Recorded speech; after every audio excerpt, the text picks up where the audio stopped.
If you are someone who cannot stop scrolling on social media, you wake up, you check socials, and you're on public transport, you check socials, you're on your lunch break and you check socials, then I hope this video will help you. I hope you'll get some insights. Or even if you are someone who doesn't even consider yourself addicted to social media, because that was me. For so long, I was oblivious to my addiction because I thought it was productive. Running a business online can be difficult because you think that everything you do online is productive work, when in reality it's probably not. I mean, we spend your screen time can be 6 hours. I don't think 6 hours of that is productive work. So that is why I went off social media, deleted all of social media from my phone for 1 month.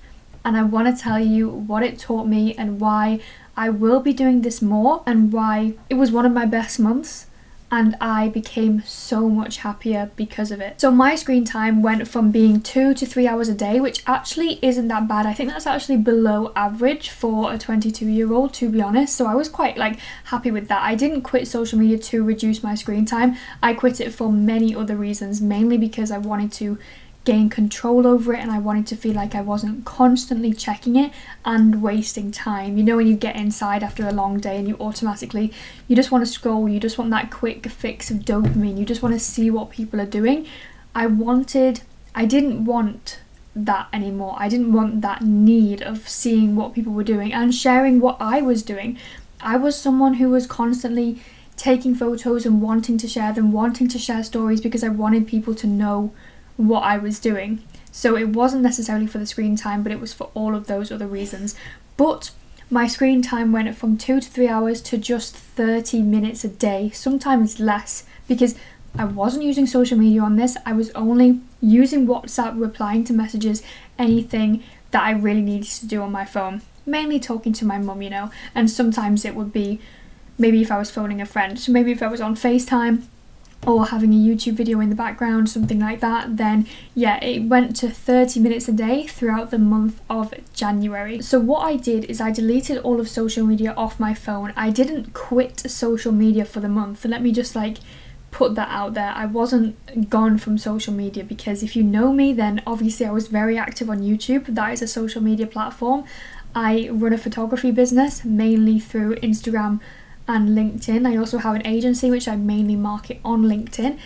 So I wanted to be active on social media. I had to be active on social media in order to get clients and run my business, which was fine. But the one thing I didn't need was to have social media on my phone and be constantly checking it when I was out and about. So I deleted the apps from my phone, and it changed so much. So I could only use social media on my desktop. And I don't know about you, but if you've used Instagram on desktop, it's way less exciting. Yes, you can stalk people and see what people are doing, but you can't react really to stories or anything. And you obviously can't post, you can't share anything, you can't show people what you're doing with your life, which was a really big challenge for me. And in the beginning, when I tried this, that was probably the hardest thing, because all I wanted to do was share what I was doing on stories. I literally have a problem with this. I want to share what I'm doing all the time, and it's so silly because I feel like if I share what I'm doing, people are going to think I'm doing things, people are going to think I'm productive, and yeah, a whole big thing. But now I'm slowly overcoming that because I removed it from my phone. The reason why I deleted social media from my phone in the month of January was because I wanted to focus. I wanted a focus start to 2023. I had goals, and I do have goals that I wanted to achieve, and I'm very much like an all or nothing person. I find it really hard to have lots of social media on my phone and then also do lots of focus work. I'd rather just delete, disappear from everything, do the work, and then come back onto everything. And that's what I'm realizing. I'm such an all or nothing, which is really kind of annoying. But that meant that when I do delete social media and when I'm not on it, that I'm really being productive, I'm really making the most of my time, and I feel very focused. So I wanted to feel like I have control over my life and over my mobile phone. I think a lot of us don't have that, even though we think we do. I wanted to become less addicted to Instagram. That is the platform that I find myself most addicted to. I spend over 2 hours on Instagram a day, easily. That's what I would do before I did this anyway. Easily. Instagram was so addictive for me. I don't have TikTok for that reason, you know, I do not want to be addicted to any more social media platforms, thank you. And I wanted to know that I can survive without it, which sounds extreme, but honestly we live off these things, and I wanted to know that I can still function, still be a fun human being without social media. So that is why I did this mini detox. Oh, and the fourth reason why I did this was to feel comfortable not sharing my life and what I am doing online, because as I said, this is something I'm like quite obsessed with. I love people knowing what I'm doing. I love people thinking I'm being productive, thinking I'm living a good life, but I want to get comfortable not showing people that and get comfortable being satisfied with my own life, like validating my own life, my own decisions, rather than looking for that external validation. And I actually did a video on external validation, I will link it here. Really enjoyed making that super quick video just talking about that. So that is the reason why I did it, and now I'm going to give you a few tips if you want to reduce your screen time, become less addicted to social media, or just gain a bit more control over it. Because now that I have done this, I feel like I have those things. My screen time is never usually above 2 hours.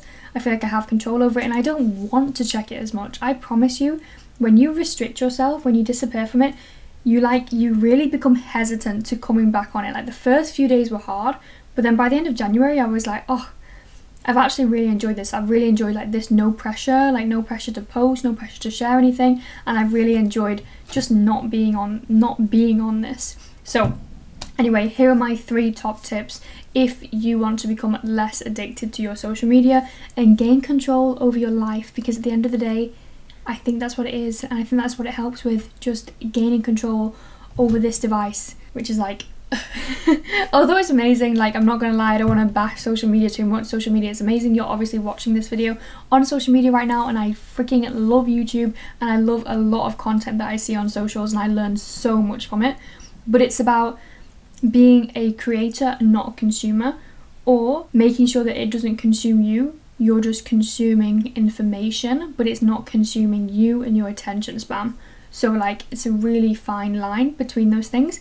But I promise you that if you do this, if you do these 3 tips that I'm going to share with you, it will be so much easier for you to gain control. Okay, so my best tip has to be to delete the apps from your phone. If you're not someone who shares what you're doing all the time, if you're not like a content creator and you don't need to be creating content and be active every single day, then I would just delete the apps from your phone.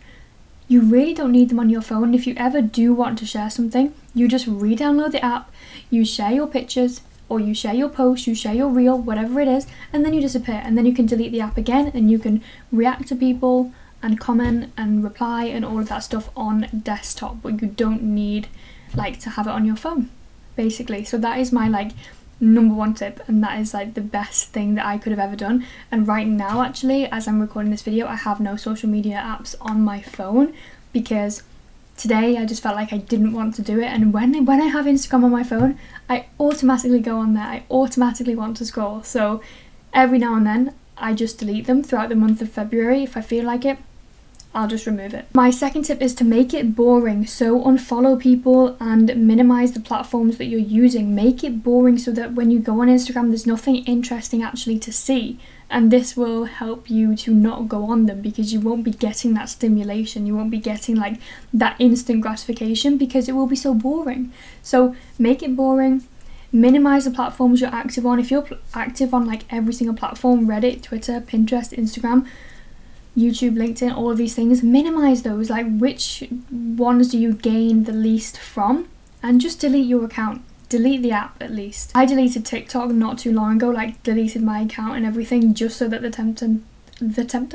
temptation wasn't there, and that was the best thing I ever did. And now if anyone, like maybe someone shares a TikTok and I want to watch it, it will still let you watch it like on Safari or on desktop. So it's like you don't need the app just to watch some things that maybe your friend shares with you as well. It's not like you're going to miss out on anything. And then my third tip is get to know which platforms bring in your highest ROI. Because if you're anyone like me and maybe you do run a business online, then you want to know which platforms you're actually getting your customers from, which platforms you're actually making money from, which are actually giving you that return of investment. Because it's most likely not going to be every single platform. So ask yourself, Is it Instagram? Is it LinkedIn? Is it YouTube? Is it Facebook? Like, where are your clients coming from? Even ask your past clients and customers, like, how did you find me? What piece of content did you see? Or maybe it was word of mouth. Maybe clients don't even find you on social media, but you still want to be like active on there, you still want to have a presence, then that makes total sense. But it doesn't mean that you need the apps on your phone, it just means that you need to stay active and you need to stay relevant. So this could be just posting every few days, posting once a week, just so that people know you're active and know you are there. That is what I do on my photography Instagram now. I just come on there every now and then, share something, share some posts, share some stories, update my followers. But my main platform now is LinkedIn, because it just makes so much more sense for me, so much more sense for the business. And LinkedIn on your phone is really not that good. It's actually so much better on desktop. So yeah, that just makes sense. Ask yourself, which platform brings you the highest ROI? So now I'm going to talk through my situation with social media now, because obviously I deleted all the apps in January, but now we are almost towards the end of February. So at the start of February, I re-downloaded Instagram. I don't really need Facebook on this, and I also have LinkedIn on my phone as well. Those are my main platforms that I use, and obviously YouTube I do have on my phone also.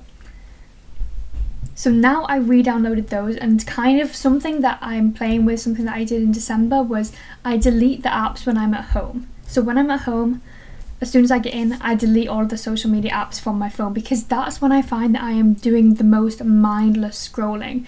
Like, yes, you can mindlessly scroll when you're on the tube, when you're out on public transport, but I guess it doesn't feel like a bigger waste of time because you're already out, you're already doing something while you're scrolling. But usually when you get home and you start scrolling, you're doing nothing when you could be doing something like a lot better with your time. So when I'm in the house, I usually delete the apps. When I'm out the house, I might re-download them so that I can share some content, so that I can write some content and make the most of having the apps, because I know that when I get back home, I have to delete them. So that is kind of a rule that I live by quite a lot now. But throughout February, I have pretty much been active and had social media. But I feel like just after 1 month of not having it, I have so much more control over the platforms that I'm on, and I don't feel that pressure or that need to share and post constantly, because that was me. I don't know if any of you can relate, but you want people to know what you're doing. You want people to know what you're up to and how amazing your life is, even though it's really not that great. But you want to make it out like it is, because that's what social media is. It's all about showing how amazing your life is, and it's quite ridiculous actually. So now my plan going forward is to not have social media for the first half of March on my phone. Anyway, I won't be active on socials, and then maybe the second half of March I will see what I'm feeling like. If I'm feeling like super productive and I want to be active on socials, then yeah, I might download it. When I'm out again, I'll play by that rule. But I'm thinking honestly March will be a pretty I won't be so active on social media, and that's how I want it, because I feel like February has been quite active and I find myself way more focused when I don't have it. It's almost like I correlate no social media with more productive work and more emails and more of the work that I really need to do in order to get those clients, customers, and run a successful business, basically. Okay, so that is the end of this video, all about social media. I felt like I talked so much, but I really hope you enjoyed it. I will definitely be doing those social media again. I found it so good. I can't recommend it enough, to be honest. If you just feel like you want a challenge, and if you feel like you want to focus more, you want to gain back control, then definitely try it at least for a week, but definitely a month, because the first week felt quite hard, but then the second week was super easy, and then by the end of the month you don't want social media again. So it's really funny how it works. But I really hope you enjoyed this video. Hope you got some takeaways from it. I will also write some info in the caption below, so make sure you read that, and make sure you watch my video on external validation. Thank you so much for watching, and I'm going to see you in the next one, hopefully. Have a beautiful day, week, month, life, and bye.